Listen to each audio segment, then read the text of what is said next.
রতন বণিক বয়স 50 দীর্ঘদিন ধরেই এক প্রকার মানসিক অপ্রকৃতস্থ হয়ে কল্যাণপুর সহ সন্নিহিত এলাকায় বিচরণ করতেন। নিজের স্ত্রী সহ সন্তান থাকলেও একাই কল্যাণপুর বাজারে থাকতেন রতন।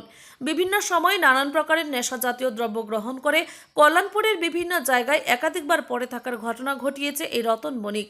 এরই মধ্যে আজ বন্ধ দোকানে রতন বণিকের মৃতদেহ উদ্ধার হয়েছে।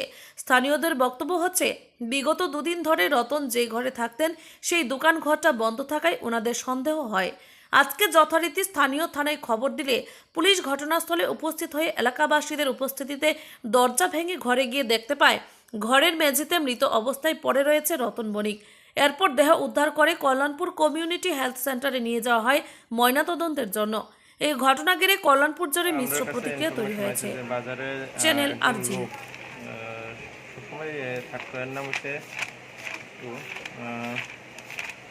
রতন বণিক, বয়স আনুমানিক 50।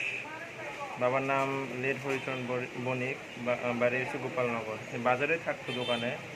তো জানা গেছে যে গতকাল সকাল থেকে দোকান বন্ধ করে দোকানেই আছে, চলছে না। তো একটা ইনফরমেশন আমরা আয়া দেখি, সাথে বড়বাবু আসলো, সবাই মিলে দেখছি, বাজারের সেক্রেটারি আসলো।